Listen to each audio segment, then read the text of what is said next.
अस्सलाम वालेकुम तमाम जनाब पाक भारत का जो मुसलमान और जो मेरे बरादरी सब लोग हमारी तरफ से अस्सलाम वालेकुम। तो बाबा जी की भाई हम दूसरी वीडियो बनाने लगा यानी बाद में बताई कि भाई यू जो पिछलो गांव या को सगतपुर सकतपुर गांव है पिछलो इंडिया में। और हूँ आपको कोई भाई बहन कोई है? हाँ, चाव खा नाम हुआ भाई चाचा को छोड़ो। चाव खां बाबा बता रहा हो कि चाव खां को नाम है मेरा भाई हो चाचा को छोड़ो। चाचा को तो भाई इंडिया वाला सुन लो सकतपुर गांव में और हूँ चाव खां नाम को बंदो हयात होए या वह की औलाद होए उनसे बाबा को राब्तो यानी मेरा फ़ोन पे उनको राब्तो करवाओ। उनको जो भी फ़ोन नंबर है वह हम लोग मेंशन करो, उनसे हमारी बात करवाओ ताकि बाबा की जनाब 70-75 साल बाद हम मुलाकात करवा सका। और इंशाल्लाह हम करवाएंगा।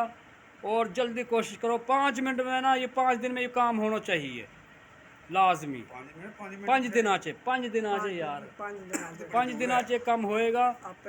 ते साडा मिशन ही है पुराने बाबियां नूं उन्हां दे जनाब भैन भरावां नाल मिलाना ते कोई जनाब काम चंगा करना।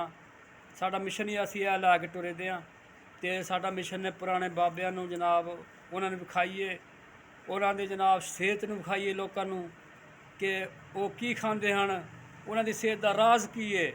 उन्हां दी सेहत दा राज वो जनाब कुदरत दे नज़दीक सन, कुदरती चीज़ां बहुतियां खांदे हन। असीं मसनूई चीज़ां बहुतियां खाने आ, कुदरती चीज़ां घट खाने आ। इस वजह से साडी जिहड़ी सेहत खराब है। कुदरत दे नज़दीक रहो, जिन्ने कुदरत तो दूर होगे कुदरती चीज़ां तो दूर होगे उन्ने बमार होगे। अल्लाह हाफिज़।